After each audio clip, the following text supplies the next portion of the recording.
జగన్నాథపురం అనే ఊళ్ళో కీర్తి మరియు కుసుమ అనే ఇద్దరు తోడికోడళ్ళు ఉన్నారు. ఇద్దరూ చాలా అన్యోన్యంగా, చాలా సరదాగా కలిసిమెలిసి అన్ని పనులు చేసుకుంటూ ఒక్కరోజు కూడా గొడవ పడకుండా ఉండేవారు. ఇదంతా అత్తగారైన కౌసల్యకి నచ్చేది కాదు. వాళ్ళిద్దరూ ఎందుకు అంతలా కలిసున్నారనే ప్రశ్న ఎప్పుడూ తన మనసులో ఉండేది. అసలేం జరుగుతుందో అన్న కారణం తెలియక కౌసల్య పిచ్చి చూపులు చూస్తూ ఉండేది. అయితే ఒకరోజు తన పెద్ద కోడల్ని పిలిచి, ఏంటి కోడలా, మీరిద్దరూ కలిసి ఈరోజు ఏం వంట చేస్తున్నారు? అయినా ఏ వంట చేస్తున్నారో ఏది అడగకుండా వంట చేయటం మొదలెడుతున్నారు. అంతా మీకు నచ్చినట్టే చేసేస్తున్నారు. ఇంటికి పెద్దగా అత్తని నేనున్నాను కదా, నన్ను అడగాలన్న జ్ఞానం కూడా మీకు లేకుండా పోతుంది. మీకు చాలాసార్లు చెప్పాను, ఇంట్లో ఎవ్వరు తిన్నా పైన మేడ పైన తినాలని. కానీ మీరేమో అందరికీ భోజనం పైన వడ్డించి మీరు మాత్రం కిందికొచ్చి చక్కగా తింటున్నారు. అది కూడా ఎక్కడ లేని మాటలన్నీ ముచ్చట్లాడుకుంటూ తింటున్నారు. నేను చెప్తున్న మాటలు కూడా వినటం, పట్టించుకోవటం మానేశారు. అంతా మీ ఇష్టమే అయిపోయింది. అయినా వండిందంతా మేడపైన తీసుకుని రావాలని మీకు తెలీదా? ఒకసారి పచ్చడి కోసం దిగుతారు, ఇంకోసారి నీళ్ల కోసం దిగుతారు. నేను ఇన్ని సంవత్సరాలుగా ఇంటిని చూసుకున్నాను. ఏ రోజు కూడా అలా జరగలేదు.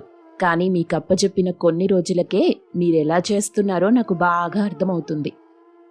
అలా ఏం లేదత్తయ్యా, మేము మీరు చెప్పినట్టే మేడపైకి అన్నీ పట్టుకుని వెళ్ళిపోతున్నాం.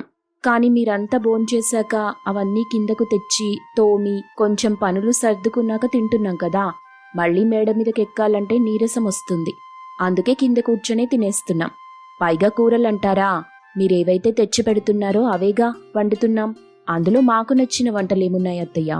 మీరేం తెచ్చి పెడితే అవేగా వండేస్తున్నాం. ఒక్కటి మాత్రం చేస్తున్నాం, మీరు తెచ్చిన కూరగాయలు ఏవి పులుసు పెట్టాలో, ఏవి ఫ్రై చేయాలో, ఏవి కూరొండాలో ఆలోచించుకుని జాగ్రత్తగా ఇంట్లో అందరికీ నచ్చేలా చేసి పెడుతున్నామంతే.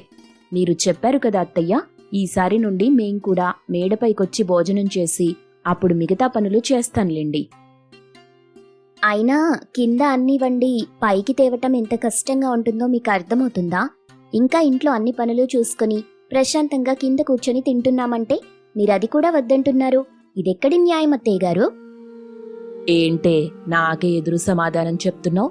నిన్ను రాచి రంపాన పెట్టానన్నా అంతగా అరుస్తున్నావు? కొంచెం వండి పెట్టడానికే ఇంతలసిపోతున్నావా? గొడవ ఎక్కడ పెద్దదవుతుందోనని కీర్తి మధ్యలో కలగజేసుకుని, అదేం లేదత్తయ్యా, తనకి కొంచెం ఒంట్లో బాగోలేదు, బాగా జలుబు చేసింది. అందుకే చిరాగ్గా ఉంది. దానివల్ల అలా మాట్లాడుతుంది. మీరేమనుకోకండి, మీరు వెళ్ళి విశ్రాంతి తీసుకోండి, నేను తనకి చెప్తాను అనగానే కౌసల్య తన గదిలోకి వెళ్ళిపోతుంది. ఎందుకక్కా నన్ను ఆపుతున్నావు? అత్తయ్య గారిని చూసావా ఎలా మాట్లాడుతుందో?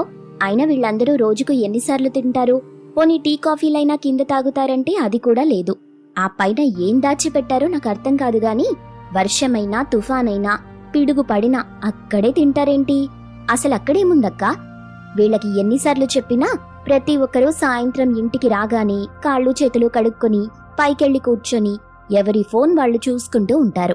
అసలేం జరుగుతుందో అర్థం కావట్లేదు. వాళ్ళందరికీ కొన్ని సంవత్సరాలుగా మేడపైన తినటం అలవాటైపోయింది. అందుకే వాళ్ళు కిందకి రావడానికి ఇష్టపడటం లేదు. ప్రతి ఒక్కరూ మేడపైన తినడానికే ఇష్టపడుతున్నారు. వాళ్ళందరి ఇష్టాన్ని మనం కాదనలేం కదా. అక్కా, నువ్వింత మంచిదానివి కాబట్టే నిన్ను వాళ్ళు ఆడుకుంటున్నారు. నీ మంచితనం ముందు నేను కూడా ఏమనలేకపోతున్నాను. అయినా ఈరోజు చూడు, వర్షం వచ్చేలా ఉంది. మనం ఈ టేబుల్ మీద లైట్లు సెట్ చేసుకుని గొడుగులు పట్టుకుని ఈ వర్షంలోనే వాళ్ళకొడ్డించాలి. అసలు వర్షంలో కూడా మేడపైన కూర్చొని ఒక పక్క నీళ్లు వెళ్తుంటే వీళ్ళకొడ్డించాలి. అసలు ఎందుకలా తింటారో అర్థం కావట్లేదు. ఎవరైనా తడుస్తూ భోంచేస్తారా? ఒక్కొక్కసారి నాకు అనిపిస్తూ ఉంటుంది, వీళ్ళ మానసిక పరిస్థితి అసలు బాగుందా లేదా అని. ఊరుకోవే నువ్వు మరీ వాళ్ళు పిచ్చివాళ్ళన్నట్టు మాట్లాడుతున్నావు. అత్తగారు గాని విన్నారంటే నీకు నాకు కలిపి పడతాయి అక్షింతలు. వీళ్ళిద్దరూ అలా మాట్లాడుకుని నవ్వుకుంటూ వంట చేస్తూ ఉంటారు. అదంతా దూరం నుండి అత్తగారు గమనిస్తూ ఉంటారు. ఎలాగైనా తోడికోడళ్ళిద్దరినీ విడగొట్టి వేరువేరు కాపురాలు పెట్టిద్దామని అనుకుంది కౌసల్య. ఏంటి, వీళ్ళిద్దరూ ఒకటే ఇకలు పకపకలు, బాగా అలవాటైపోయింది. రోజురోజుకి వీళ్ళిద్దరి మధ్యన అన్యోన్యత బాగా పెరుగుతున్నట్టుంది. ఎలాగైనా ఇద్దరు కొడుకుల్ని వేరువేరు కాపురాలు పెట్టించి వీళ్ళిద్దరి మధ్య పెరుగుతున్న అన్యోన్యతని తగ్గించాలి. లేదంటే వీళ్ళు చేసే పనులు చూస్తే నాకు పిచ్చిలేస్తుంది. ఇలా అనుకుంటూ ఉండగా ఇంతలో రాజేష్ మరియు రాకేష్ ఇంటికొస్తారు. అన్నయ్య చూసావా, ఈరోజు మబ్బు వేసింది. కొద్దిసేపట్లో వర్షం కూడా వచ్చేట్టుగా ఉంది. మళ్ళీ సంవత్సరం తరువాత మనం వర్షంలో తడుస్తూ భోంచేయొచ్చు. ఎంత బాగుంటుందో కదా. కిందటి సంవత్సరం గుర్తుందా? నేను తింటుండగా ఈ వర్షం నీటి వల్ల నా ప్లేటు నీటిలో తేలి గోడ చివరి వరకు వెళ్ళిపోయింది. నేను ఆ ప్లేట్ కోసం పరుగులు తీశాను. నాకన్నీ గుర్తున్నాయి. అప్పుడు నేను టీ తాగుతున్నప్పుడు సగం వర్షం నీరైతే టీలో పడుతూ ఉండడం వల్ల అది వేడిగా ఉండకుండా చల్లగా అయిపోయి చల్లని టీ తాగాల్సి వచ్చేది. అదేంటి బావగారు, అంత చల్లని టీ తాగాల్సిన అవసరమేముంది? అదేదో ఇక్కడే సోఫాలో కూర్చుని టీ తాగొచ్చు కదా, రిలాక్సేషన్ కి బాగుంటుంది. మరియు వేడి వేడి టీ కూడా తాగొచ్చు. అది నీకు తెలీదులే కుసుమా. ఆ వర్షంలో కూర్చుని టీ తాగితే దానిలో ఉండే థ్రిల్లే వేరు. మీకు థ్రిల్లింగ్ గానే ఉంటుంది, మాకు మాత్రం ప్రతిదీ మోసుకొని మేడ మీద పెట్టి మళ్ళీ అవన్నీ కిందకి తెచ్చుకొని అయినా ఒక్కసారి తింటారా ఏంటి? రోజుకు 10 సార్లు తింటున్నారు. మాకు సరదా తీరిపోతుంది.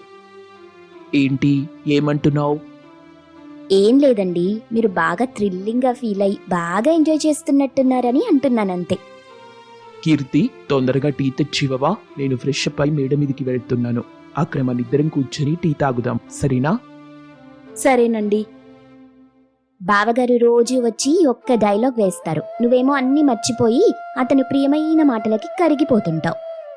అందరూ మేడపైకి వెళ్లి టీ తాగుతారు. ఇంతలో కౌసల్య ఎక్కడికి వెళ్ళింది. ఒరేయ్ రాజేష్, నువ్వు మరియు కీర్తి ఈ రోజు నుండి వేరుగా ఉండండి.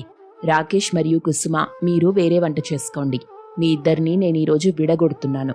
నేను మరియు మీ నాన్నగారు మీ దగ్గర 1 నెల మరియు రాకేష్ దగ్గర 1 నెల ఉంటాం.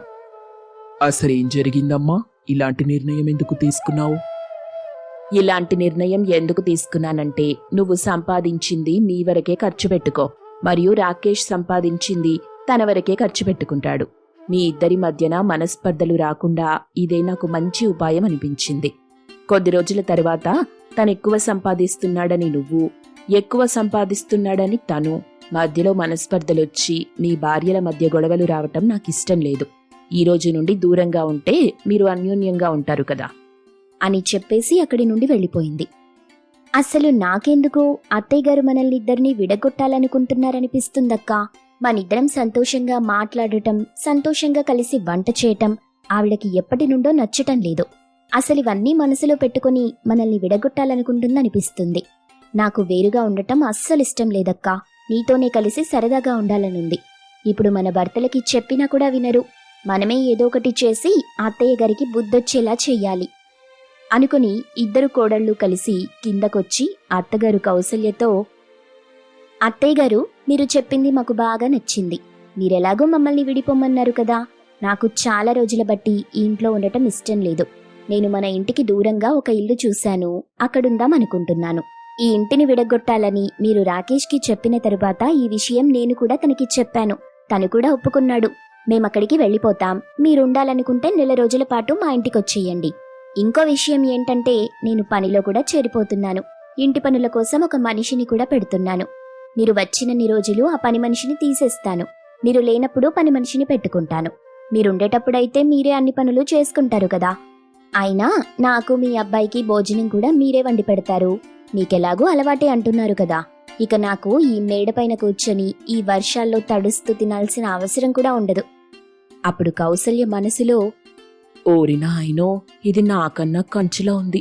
ఇది నన్నే ఇంటికి పని మనిషిలా చేద్దామనుకుంటుంది. భగవంతుడా, వీళ్ళిద్దరూ కలిసుంటే ఉండని, లేకపోతే లేదు. కానీ వీళ్ళిద్దరూ కలిసి నా మీద ఇంటి భారాన్నంతా పెట్టేద్దామని చూస్తున్నారు. నా వల్ల కాదు బాబోయ్.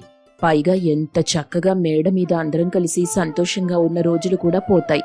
వద్దు, వీళ్ళిద్దరినీ కలిసే ఉండమని చెప్తాను అనుకుని కౌసల్య, నేనేదో సరదాగా అన్నానమ్మాయి, మీరిద్దరూ ఏమంటారా అని. అసలు మీరిద్దరూ ఇలా సంతోషంగా ఉంటేనే ఎంతో బావుంటుంది అని చెప్పి తర్వాత నుండి వేరు కాపురమన్న విషయం కూడా ఎత్తకుండా కలిసిమెలిసి ఉండమని చెప్తూ ఉంటుంది కౌసల్య. సూర్యకుమారికి 2 కొడుకులు. పెద్ద కొడుకు కిరణ్, కోడలు శాంతి. చిన్న కొడుకు సురేష్, కోడలు సురేఖ. వీళ్ళందరూ ఒకే ఇంట్లో జీవనం కొనసాగిస్తూ ఉండేవారు.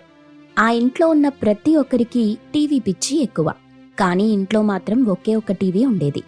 ఒకరోజు శాంతి సురేఖ ఇద్దరూ టీవీ దగ్గర కూర్చొని సురేఖ సీరియల్ కావాలని, శాంతి సినిమా కావాలని ఇద్దరూ రిమోట్ కోసం గొడవ పడుతున్నారు. గొడవని చూసిన కిరణ్, సురేష్ ఇద్దరూ అన్నయ్య, ఇదే సరైన సమయం. వీళ్ళిద్దరూ రిమోట్ కోసం గొడవ పడుతున్నారు. ఇదే మంచి ఛాన్స్ మనకి. క్రికెట్ మ్యాచ్ వస్తుంది. వీళ్ళిద్దరూ ఎలాగో గొడవ పడుతున్నారు కాబట్టి ఆ రిమోట్ని వాళ్ళిద్దరికీ ఇవ్వకుండా మనం తీసుకుని ఈరోజు చక్కగా చూసేయొచ్చు. అవునరా తమ్ముడు, ఈరోజు మంచి అవకాశం వచ్చింది. ఈ అవకాశాన్ని ఎలాగైనా వదులుకోకూడదు. ప్రతిరోజు వీళ్ళ సీరియల్ పిచ్చితో మనల్ని మ్యాచ్ చూడనీయకుండా చేస్తున్నారు. ఈరోజు వీళ్ళని చూడనివ్వకుండా మనం చూడాలి. వీళ్ళిద్దరూ కలిసి శాంతి సురేఖ దగ్గరికి వెళ్లి, ఏంటి సురేఖ ఆ గొడవ? చిన్నపిల్లల్లాగా ఇంకా రిమోట్ కోసం దెబ్బలాడుకుంటున్నారు. మీ వల్ల మాకు చాలా డిస్టర్బెన్స్ అవుతుంది. ఇంట్లో మీ ఇద్దరే లేరు. మీతో పాటు అందరం ఉన్నాం, వర్క్ చేస్తున్నాం. మీ వల్ల మా వర్క్కి డిస్టర్బెన్స్ అవుతుంది. కాబట్టి టీవీ ఆఫ్ చేయండి, లేకపోతే ఇద్దరు కాంప్రమైజ్ అయి మీకు నచ్చింది చూడండి. ఏంటండి నా మీద అరుస్తున్నారు? నాతో పాటు అక్క కూడా ఉంది. నాకు నచ్చిన సీరియల్ పెట్టమంటే పెట్టడం లేదు. తనకి నచ్చిన సీరియల్ చూస్తానంటుంది. మీరైనా చెప్పండి బావగారు. పోనీలే శాంతి, సురేఖ నీకంటే చిన్నది. తనకి నచ్చిన సీరియల్ పెట్టు. నువ్వు చిన్నపిల్లలాగా మొండి పట్టుపడుతున్నావు. నీకు కనీస జ్ఞానం లేదు. ఏంటి మీ మరదలు మీద అంత జాలి చూపిస్తున్నారు? నేనైతే రిమోట్ ఇవ్వటం జరగదు. ఎప్పుడూ సురేఖకి నచ్చిందే టీవీలో పెడుతుంది. నాకు నచ్చిందెప్పుడూ పెట్టదు. కాబట్టి ఈరోజు నేను ఫిక్స్ అయిపోయాను. నాకు నచ్చిన సీరియలే పెడతాను. అందుకే చెప్పాను ఇంకొక టీవీ కొనమని. కానీ మీకు నా మాట గడ్డిపోసలా ఉంటుంది. ఏ పని చెప్పినా అది సక్రమంగా ఏ రోజు చేశారులే. నేను చెప్పిన పని మాత్రం చెయ్యరుగాని ఓ పెద్ద కబుర్లు మాత్రం చెప్తారు. అయితే ఇప్పుడు నన్నేం చెయ్యమంటావు? ఈ ఇంటికి పెద్ద కోడలివి నువ్వు, కాబట్టి తెలుసుకొని మసులుకోవాలి. కానీ ఇలా ప్రతిదానికి చిన్నపిల్లలా బిహేవ్ చేయటం మంచిది కాదు. ఎప్పుడైనా పెద్దవాళ్లని చూసి చిన్నవాళ్లు నేర్చుకోవాలి. కిరణ్ ఎంత చెప్పినా శాంతి సురేఖ మాత్రం కాంప్రమైజ్ అవ్వరు. రిమోట్ కోసం దెబ్బలాడుతుంటారు. వదినగారు, ఆ రిమోట్ నొకసారి నాకివ్వండి. ఈ రిమోట్ కోసం ఇద్దరిలో ఎవరూ కాంప్రమైజ్ అవ్వట్లేదు కాబట్టి ఎవరికీ వద్దు. ఈ రోజుకి సీరియల్ బంద్, సినిమా కూడా బంద్. పాపం సురేఖ, శాంతి ఇద్దరూ కోపంతో వంటగదిలోకి వెళ్లిపోతారు. కిరణ్ నవ్వుకుంటూ సురేష్తో, ఒరే తమ్ముడు, మొత్తానికి అనుకున్నది సాధించేశాం. ఈరోజు క్రికెట్ మ్యాచ్ పూర్తయ్యే వరకు చూసి బాగా ఎంజాయ్ చేయొచ్చు. మరేమనుకున్నావన్నయ్యా సురేష్ అంటే? లేకపోతే రోజు వాళ్లే సీరియల్ చూస్తున్నారు. కనీసం ఒక్కరోజైనా రిమోట్ మన చేతికిస్తున్నారా? కాబట్టి వాళ్లకు తగిన పనిష్మెంట్ ఇది. వాళ్ళు అనుభవించాలి. ఇన్నాళ్ళు ఈ క్రికెట్ మ్యాచ్ ని ఎంత మిస్ అయిపోయామో కదా. ఒరే తమ్ముడు, మనమిప్పుడు టీవీ ఆన్ చేస్తే ఆ సౌండ్ కి మళ్ళీ వాళ్ళిద్దరూ వచ్చి రిమోట్ అడుగుతారేమో. ఏంటన్నయ్యా నువ్వు తెలివి తక్కువగా మాట్లాడుతున్నావు? టీవీ ఆన్ చేస్తే సౌండ్ రాదా ఏంటి? వస్తే రాని, నేను ఎక్కువ సౌండ్ పెట్టే వింటాను. రిమోట్ నా చేతిలో ఉంది. నా చేతి నుండి రిమోట్ తీసుకోవటం వాళ్ళ వల్ల కాదు. ఇలా ఇద్దరూ టీవీ ఆన్ చేసి మ్యాచ్ చూస్తూ ఎంజాయ్ చేస్తున్నారు. సురేఖ శాంతిపై కామెంట్స్ వేసుకుంటూ నవ్వుకుంటున్నారు. సురేఖ, శాంతి వంటగది నుండి ఆ టీవీ శబ్దాన్ని విని తలుపు దగ్గరుండి వాళ్ల మాటలు వింటున్నారు. చూడు సురేఖ, మన మధ్య గొడవ పెట్టి రిమోట్ తీసుకుని వాళ్ళిద్దరూ టీవీ ఎలా చూస్తూ ఎంజాయ్ చేస్తున్నారో. అవునక్క, మనని తెలివి తక్కువ ముద్దపప్పుల్ని చేసి వాళ్లు మన దగ్గర ఉన్న రిమోట్ తీసుకుని వాళ్లకి నచ్చిన మ్యాచ్ చూస్తూ ఎంజాయ్ చేస్తున్నారు. కాబట్టి మనిద్దరం ఈ రోజు నుండి కాంప్రమైజ్ అయి మనకి నచ్చిందే టీవీలో వేసుకుని చూద్దాం. అప్పుడు రిమోట్ మన దగ్గరే ఉంటుంది. వాళ్ల దగ్గరికి వెళ్లే ఛాన్స్ ఉండదు. అవును సురేఖ, వాళ్ళిద్దరిలాగే మనిద్దరం కూడా ఒక్కటై ఇద్దరికి నచ్చిందే చూద్దాం అని ఇద్దరూ కాంప్రమైజ్ అవుతారు. ఆ క్షణం నుండి వాళ్ళిద్దరూ కలిసిమెలిసి ఒకే పని చేస్తుంటారు. మరుసటి రోజు సూర్యకుమారి ఇద్దరు కోడళ్ళని పిలిచి, అమ్మా సురేఖ, శాంతి, ఇద్దరూ ఓసారిలా రండి. నేను 4 రోజులు నా చెల్లెలి దగ్గరికి వెళ్తున్నాను. కాబట్టి ఈ రోజు నుండి వంట పని, ఇంటి పని మొత్తం మీ ఇద్దరూ కలిసి సక్రమంగా చేసుకోవాలి. సురేఖ, శాంతి, అత్తయ్య, మీరు క్షేమంగా వెళ్ళిరండి. ఇంటి దగ్గర అన్ని పనులు మేం చూసుకుంటాంలే. మా గురించి మీరు దిగులు పడకండి అని అన్నారు. సూర్యకుమారి బ్యాగ్ సర్దుకొని ఊరెళ్ళిపోతుంది. సురేఖ, అత్తయ్య గారు ఊరెళ్లారు కాబట్టి వంట మనమే చెయ్యాలి. కాబట్టి ఇద్దరం కలిసి కూరగాయలు కట్ చేసి తొందరగా వంట చేసి టీవీ చూద్దాం. టీవీలో RRR సినిమా వస్తుంది. సినిమా ఎక్సలెంట్ గా ఉంటుంది. RRR సినిమా వస్తుందా? ఆ సినిమా ఎప్పటి నుండో చూడాలనుకుంటున్నా. ఈరోజు కుదురుతుందన్నమాట. పదక్క, తొందరగా వంట చేసేద్దాం అని ఇద్దరూ కలిసి వంటగదికి వెళ్తారు. కూరగాయలు కట్ చేసి వంట చేస్తూ, సురేఖ, టీవీ చూడకపోతే నా బుర్ర అస్సలు పనిచెయ్యదు. టైం 10 అవుతుంది. RRR సినిమా వచ్చేస్తుంది. టీవీ ఆన్ చెయ్యి. టీవీ చూస్తూ వంట చేద్దాం. సురేఖ టీవీ ఆన్ చేసింది. సినిమా స్టార్ట్ అయింది. కూర స్టవ్ మీద ఉడుకుతుంది. ఇద్దరూ కలిసి సినిమా చూస్తూ బాగా ఎంజాయ్ చేస్తుంటారు. నాటు నాటు అనే సాంగ్ వస్తుంది. ఆ సాంగ్ టీవీలో చూస్తూ అక్కడ డాన్స్ వస్తుంటే వీళ్ళిద్దరూ కూడా పాటలు పాడుతూ ఎంజాయ్ చేస్తూ డాన్స్ చేస్తుంటారు. ఈలోగా స్టవ్ మీద పెట్టిన కూర మర్చిపోతారు. కూర మాడిపోయి మాడు వాసనొస్తుంది. ఏంటక్కా, ఎక్కడో మాడు వాసన వచ్చినట్టు అనిపిస్తుంది?